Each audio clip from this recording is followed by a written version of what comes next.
यानंतर एक महत्त्वाची आणि मोठी बातमी आपण बघूया। पीक विमा आणि शेतकऱ्यांच्या प्रश्नावर मनसे लवकरच एक मोठं आंदोलन उभारणार असल्याचं समजतंय।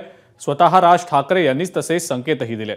विदर्भात मी फिरतोय, चाचपणी करतोय, जिथं खात्री आहे तिथं उमेदवार जाहीर करतोय असं राज ठाकरे म्हणतायत। उद्या मुख्यमंत्री यवतमाळमध्ये येणार आहेत, त्यांना शेतकरी आत्महत्येबाबत प्रश्न विचारा अशी प्रतिक्रिया सुद्धा राज ठाकरेंनी दिलेली आहे। माझ्याकडून तुम्ही अपेक्षा करता, मग मला मतदान करा आणि सत्ता द्या असं आवाहन देखील राज ठाकरेंनी नागरिकांना केलंय। अधिक अपडेट या संदर्भातली आपण जाणून घेणार आहोत। रजत वशिष्ठ आपले प्रतिनिधी आपल्या सोबत आहेत सध्या। रजत, विदर्भामध्ये लवकरच मनसे एक मोठं आंदोलन उभारणार असल्याचं समजतंय, काय नेमकी माहिती? अजिंक्य, आज राज ठाकरे अनौपचारिकरित्या यवतमाळ जिल्ह्यातील वणीमध्ये पत्रकारांना भेटले आणि त्या दरम्यान त्यांना शेतकऱ्यांच्या विविध व्यथांसंदर्भात प्रश्न विचारण्यात आले।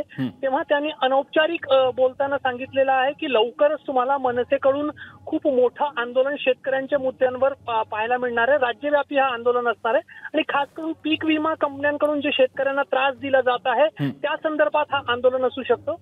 राज ठाकरे गेले 3 दिवस विदर्भात आहे आणि आज ते यवतमाळच्या वणीमध्ये आहे आणि यवतमाळ मधील काही निवडक पदाधिकाऱ्यांसोबत त्यांनी त्यांचा मुक्काम असलेल्या हॉटेलमध्ये सकाळपासून चर्चा केलेली आहे। आता ते एका तरुणांच्या बाईक रॅली सोबत शिवाजी चौकाकडे जात आहेत आणि शिवाजी चौकावर आज त्यांची एक छोटी सभा होणार आहे। त्यामुळे गेले 3 दिवस ते विदर्भ दौऱ्यावर आहे। याच्यापूर्वी त्यांनी मराठवाड्यामध्ये त्यांची नवनिर्माण यात्रा जी आहे ती काढलेली होती, अनेक जिल्ह्यांमध्ये फिरले होते।